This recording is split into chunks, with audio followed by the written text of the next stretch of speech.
अरे बोला हो प्रिय और भटकती है ए पवन रेखा। अरे बोला हो प्रिय और भटकती है और क्या इच्छा तेरी छाई है।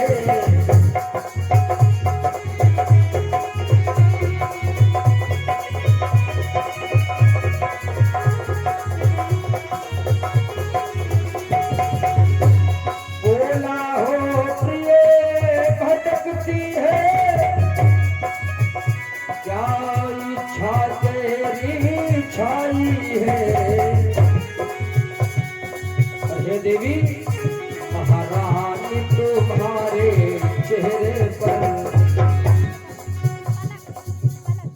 पलक की तरफ से भाई 10 मुद्राओं का दान समर्पित है। बहुत बहुत धन्यवाद।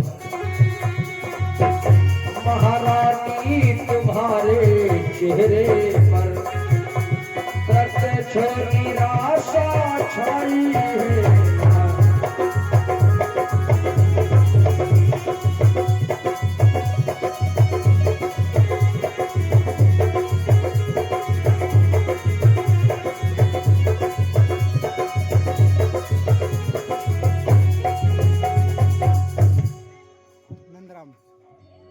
₹21 हमारे भैया नंदराम जी की तरफ से भगवान के चरणों में समर्पित हुए हैं। बहुत बहुत धन्यवाद है। माता रानी हमेशा बता भरती रहे।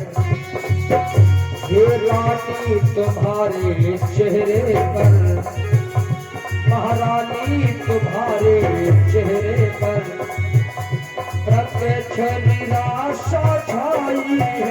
महारानी तुम्हारे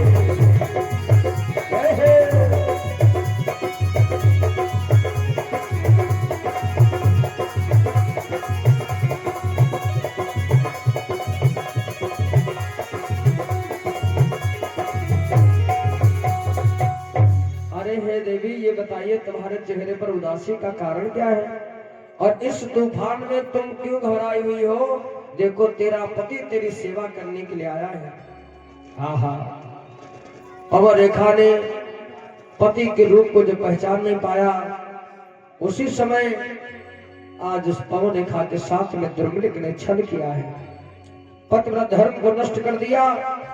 जब पतिव्रत धर्म को नष्ट कर दिया मेरे भगवत प्रेमियों आज अपने रूप में पवन रेखा के सामने दुर्मिलिक राक्षस जो था प्रकट हो जाता है।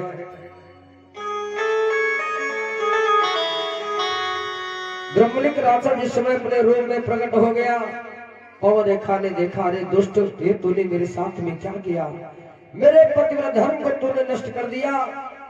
मैं पतिव्रता हूं और अगर मैंने तुम्हें श्राप देकर के भस्म कर दिया तो तेरे शरीर की हमेशा के लिए काया बदल जाएगी। दुर्मिलिक राक्षस कहने लगा, हे देवी पवन रेखा मैंने तुम्हारे साथ में जो छल किया है वो छल किया हुआ वापस तो नहीं हो सकता है, लेकिन कोई बात नहीं। मेरे संयोग से तुम्हारे गर्भ से एक पुत्र का जन्म होगा और वो पुत्र इतना बलशाली होगा। पुत्र का नाम सुनकर के आसमान में सभी देवता कांपेंगे और जितने भी देवता हैं जितने संत ऋषि हैं ये सब घबराया करेंगे। और जानती हो पूरे संसार में तुम्हारे बेटे का नाम रोशन हो जाएगा। पवन रेखा ने कहा, ये दुष्ट तूने मेरे साथ में क्या किया है। आज दुर्मिलिक राक्षस ने पवन रेखा से वचन दिया, वादा किया, जो तुम्हारे गर्भ से पुत्र का जन्म होगा उस बच्चे के लिए हमारा आशीर्वाद है। मेरे समान योद्धा होगा कोई भी जीत ना पाएगा। राजा ऋषियों की बात नहीं वो इंद्र हार कर जाएगा।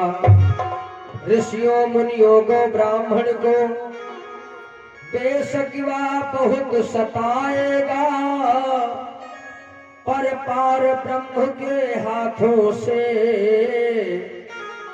जीवन से मुक्ति पाएगा।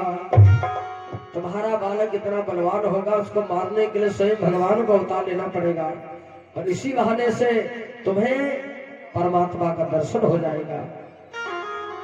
आज लज्जित हो करके पवन रेखा वापस आ गई, और पवन रेखा जब वापस आ गई, महाराज उग्रसेन को जब पता चला है, तो उग्रसेन महाराज ने विचार किया, चलो आज मेरे यहाँ एक पुत्र का जन्म होने वाला है। रानी पवन रेखा ने गर्भ को धारण किया है। लेकिन श्रोताओं, इस धरती पर जब कोई देवता पैदा होता है तो धरती मैया प्रसन्न हो जाती है, और कोई राक्षस जब पैदा होता है तो मैया दुखी हो जाती है। इस पृथ्वी ने सारे भार को उठाया है, लेकिन पाप का भार पृथ्वी से नहीं उठता है। पाप के भार से मां दुखी हो जाती है। मेरे श्रोताओं, आज मां पृथ्वी जो है कांप रही है, क्योंकि धरती पर कोई राक्षस आने वाला है। इधर बहुत मूसलाधार बारिश हो रही थी, रात का समय है। क्या नाम है? अशोक कुमार। और ये अशोक कुमार जी की तरफ से 10 मुद्राओं का दान भगवान के श्री चरणों में समर्पित हुआ है। बहुत बहुत शुभकामना है। माता रानी हमेशा कृपा करती रहे।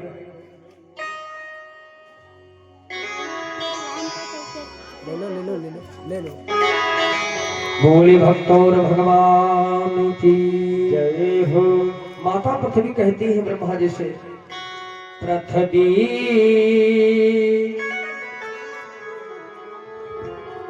और पृथ्वी से पाप भार उठाया नहीं जाता।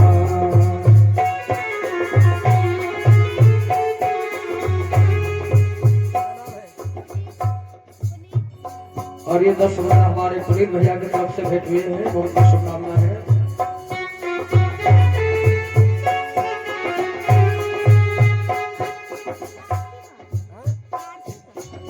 कार्तिक भैया की तरफ से 10 मुद्राओं का दान भगवान के श्री चरणों में समर्पित है।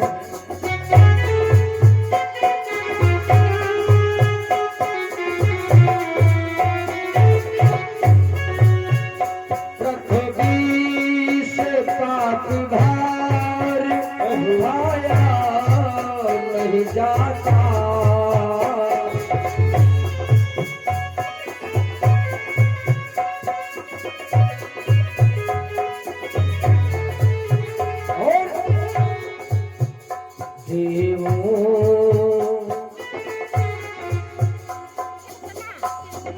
भाई कृष्णा भैया की तरफ से कृष्णा जी की कथा में 10 मुद्राओं से दान कर रहे हैं। बहुत बहुत शुभकामना है।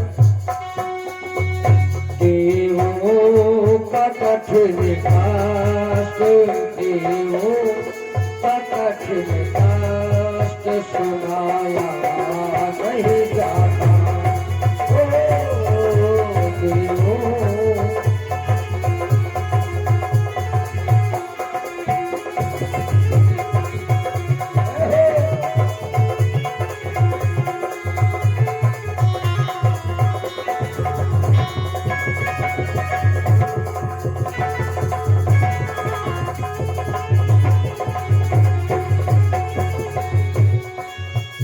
पृथ्वी देवालयों में बैल कट रहे हैं धराधर।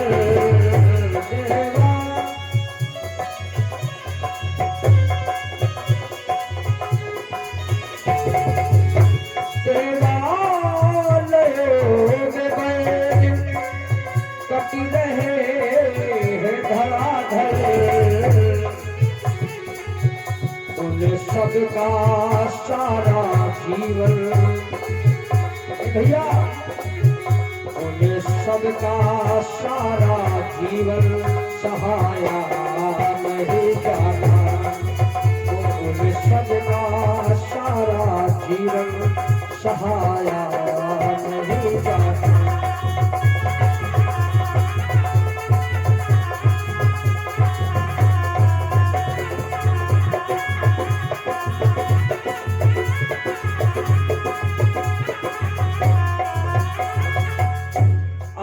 पृथ्वी रो रही है और ब्रह्मा जी पृथ्वी को शांत कर रहे हैं। आज कुछ समय के बाद में रात्रि के 12 बजे समझो आज पवन रेखा ने पुत्र को जन्म दिया है। देखो बच्चा जब जन्म लेता है तो सबसे पहले रोता है, कहे कहे की आवाज जब करता है तो पता चलता है कि बेटे ने जन्म लिया है या बेटी ने जन्म लिया है। आज पवन रेखा का अद्भुत बालक रोया नहीं बल्कि हंस रहा है। आज उसके मुख में 32 दांत मौजूद है और इतना भारी शरीर है उस बच्चे का कि आज पवन रेखा ने उस बच्चे को गोदी में नहीं उठा पाया। नदियों में बाढ़ आ गई, कुआं का पानी उबाल मार रहा है, बहुत मूसलाधार बारिश हो रही है आज मथुरा में। मेरे बंधुओं, आज ऐसा अद्भुत बालक जिस समय मैया ने देखा है, विचार करने लगी ये बालक कोई साधारण बालक नहीं है, ये तो हमारा बालक राक्षस प्रवृत्ति का है। आज उग्रसेन महाराज जी को पता चला, पूरे महलों में हल्ला हो गया कि आज पवन रेखा के लल्ला हुआ है।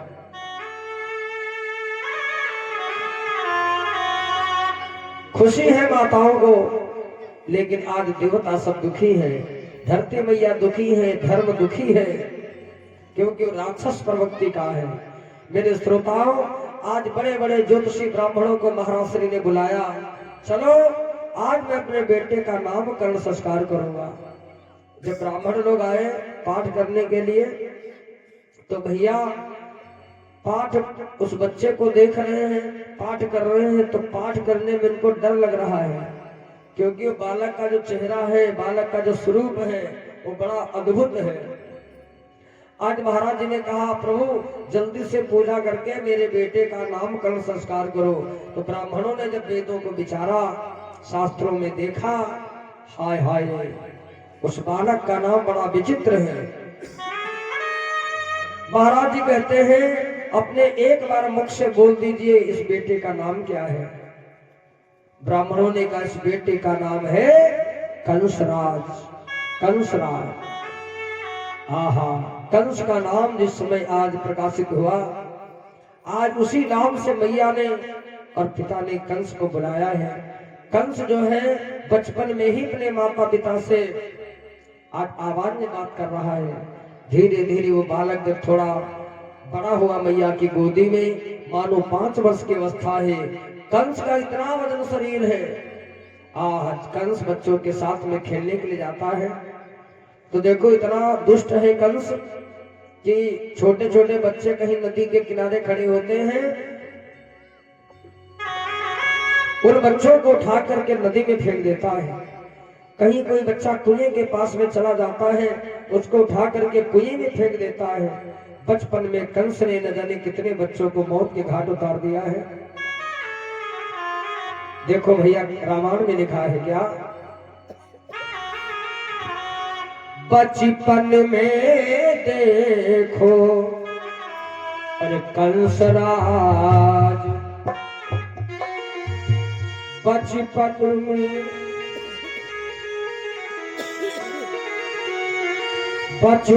में देखो अरे कंसराज, कितने ही बच्चे मार दिए।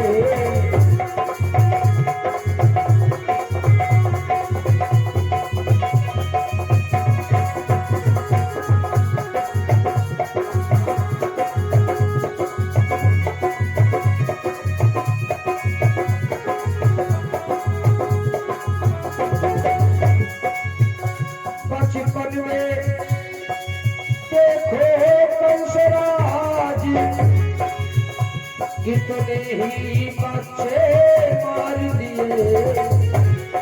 और भैया कुछ काट कुएं में डाल दिए, कुछ काट कुएं में डाल दिए, कुछ और घट घाट उतार दिए, कुछ काट कुएं।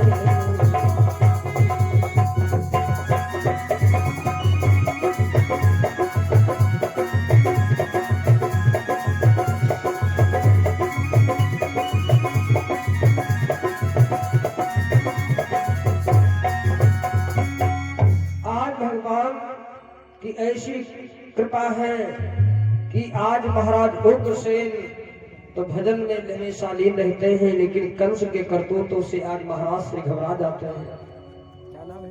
दिनेश। और हमारे भैया दिनेश जी की तरफ से 21 मुद्राओं का दान भगवान के चरणों में समर्पित हुआ है। भगवान हमेशा सुख समृद्धि से परिपूर्ण रखे।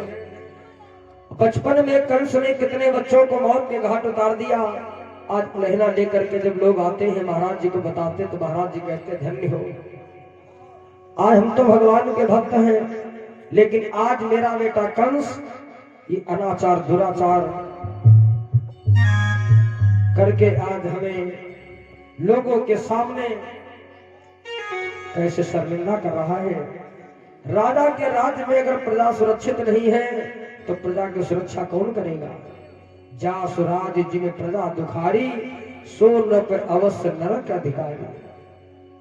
ये कंस के वजह से, कंस के कर्मों से मुझे नरक में जाना होगा। आज धीरे धीरे कंस जो है ऐसे लोगों का संग करता है जो दुराचारी लोग हैं। भोजराज कंस ने एक बार अपने मित्रों के संग में बैठा है और कहा सुनो, भगवान ने हमारे राज्य में जितनी भी देव शक्तियां थी उनको मैंने समाप्त कर दिया है, और सुनो देखना कि थोड़े दिनों के बाद में कंस का शासन यहाँ पे चलेगा। और मित्रों ने कहा कंस तुम्हारा शासन तब चलेगा जब तुम राजा बनोगे यहाँ के, तो देर क्यों कर रहे हो। अरे अब तो धीरे धीरे तुम बड़े हो गए हो, सयाने हो गए हो, तुम्हारे पास में ताकत की कमी नहीं है, तुम्हारे पास में बल की कमी नहीं है। हम जितने भी मंत्री संतरी हैं सब तुम्हारा साथ देंगे। ऐसा करो आप जाकर के राजगद्दी संभालो। अपने पिता से कहने लगा पिताजी अब ऐसा करो, तुम्हारे सर के बाल भी सफेद हो गए हैं, 55 साल से ज्यादा तुम्हारी उम्र हो गई है, अब सोने का मुकुट तुम्हारे सर पर शोभा नहीं देता है। आप ऐसा करो ये राजगद्दी छोड़ करके तो कहीं जाकर के भजन करो और राजगद्दी हमें सौंप दीजिए। महाराज उग्रसेन कहने लगे वाह, अगर मेरे होते ही तू राजगद्दी पर बैठेगा तो प्रजा को जीने नहीं देगा। कंसराज, राजगद्दी पर बैठने के तेरे कर्म नहीं है। राजा के लिए प्रजा तो पुत्र के समान होती है, और तूने प्रजा को तो बचपन से ही सताना शुरू कर दिया, इसलिए राजगद्दी पर तुम नहीं बैठ सकते। बोले गोविंद भगवान की जय हो। कंस ने कहा पिताजी अगर हमें राजगद्दी नहीं दोगे तो हम जबरदस्ती बैठ जाएंगे। आज भोजराज कंस ने क्या किया, झपट करके अपने पिता के सर से सोने का मुकुट उतार लिया है और अपने सर पर रख लिया। अपने मंत्रियों से कहा जाओ हमारे पिता को पकड़ करके जेल के अंदर डाल दो। कंस ने पिता को जेल में डलवा दिया। हाथों में हथकड़ियां, पैरों में बेड़ियां, कमर में जंजीरें, जेल में डबल ताले, पहरेदार, दूतियां सब खड़ी हैं जेल में। और आज महाराज उग्रसेन को कंस ने जेल में डलवा दिया है। आप लोगों को पता है कि हमारे घर में पुत्र होते हैं 3 प्रकार के। एक होता है पुत्र, एक होता है सुपुत्र और एक होता है कुपुत्र। पुत्र वो होता है पूनाम के नरक से जो अपने पिता का उद्धार करा देता है, उसे पुत्र कहते हैं। और सुपुत्र वो होता है जो अपने माता पिता का सम्मान, मान सम्मान, धन दौलत और यश कीर्ति सब जो दुगने से चौगुना कर देता है, मान सम्मान बढ़ा देता है, वो सुपुत्र हो गया। और कुपुत्र तो आप सब जानते हैं कि कुपुत्र वो होता है जो सब कुछ बर्बाद कर देता है। पिता की यश कीर्ति, पिता का मान सम्मान, ये सब बेटा समाप्त कर देता है। तो 3 प्रकार के बालक हैं, और ये जो कंस हुआ है एक कुपुत्र हुआ है। माता से कुमाता नहीं हो सकती, माता से कुमाता नहीं हो सकती, और माता से कुपुत्र हो सकता है। प्रेमियों आज इधर देखिए, कंस जो था राजगद्दी पर बैठ गया, और उसी दिन से भोजराज कंस ने अपनी मथुरा में एक ऐलान कर दिया है। क्या? हरिया क्यों की आहुति मूर्ति। सुनो मेरे मथुरा के लोगों, आज से हमारे मथुरा में कोई पूजा नहीं होगी। हरिया क्यों की आहुति मूर्ति, और आज से न मुझे दिखाई दे।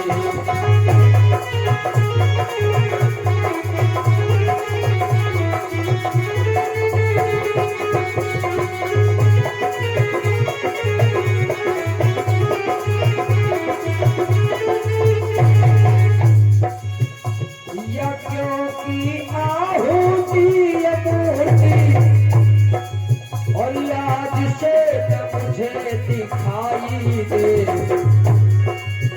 उस प्रभु कृष्ण की ये चर्चा मुझको कानों में सुनाई लगे।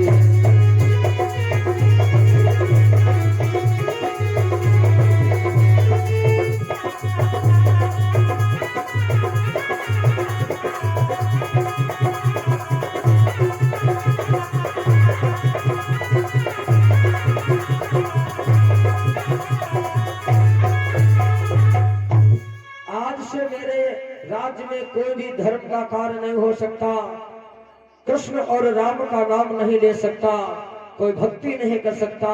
जिसको भजन करना है मेरे नाम का भजन करें, मेरे नाम की माला जपे, और कंस की प्रतिमा बना करके लोग अपने घरों में कंस की पूजा करें।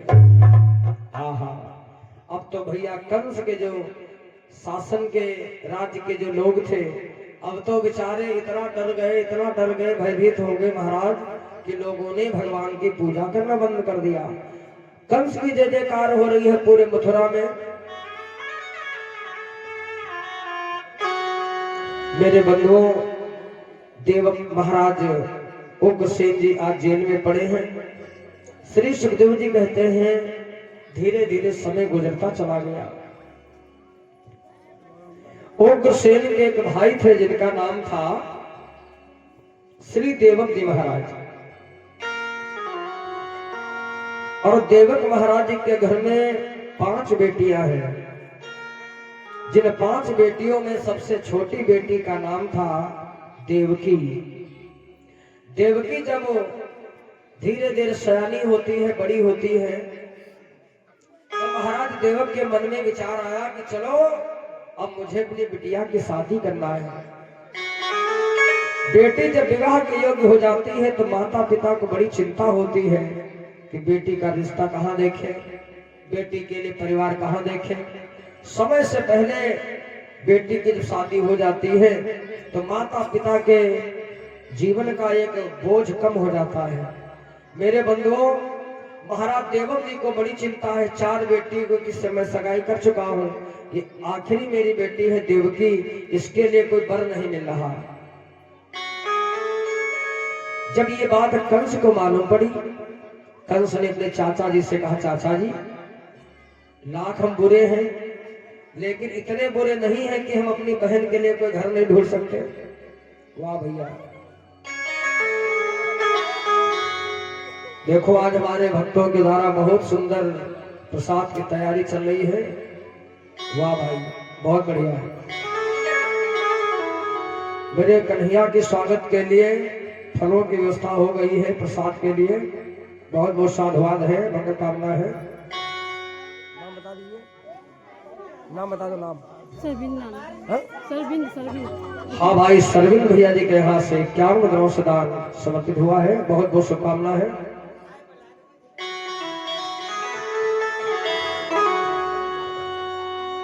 मेरे बंधुओं, तो कंस ने कहा मैं अपनी बहन के लिए वर मैं तलाश करूंगा। तो महाराज जी को जब बताया तो देवक महाराज ने कंस के दरबार में जाकर के देखा। कंस के दरबार में बहुत से राजा बैठे हैं, एक से एक राजा बैठे, धनवान राजा बैठे, कीर्तिवान राजा बैठे हैं। उन राजाओं के बीच में एक राजा है जिन राजा का नाम था वसुदेव जी महाराज। ये वसुदेव जी महाराज कहाँ के रहने वाले थे? सुखदेव जी महाराज कहते हैं एक सूरसेन नाम की नगरी थी और सूरसेन नगरी के राजा थे सूरसेन जी महाराज, जिनके पुत्र का नाम था वसुदेव जी महाराज। वसुदेव जी को जब देखा तो देवक महाराज जी बहुत प्रसन्न हुए और कहा मेरी बेटी के लिए बहुत अच्छा वर रहेगा। देखो देखने में अच्छा है, धनवान भी है, मान सम्मान भी इसकी बहुत है और साथ साथ में इनका खानदान बहुत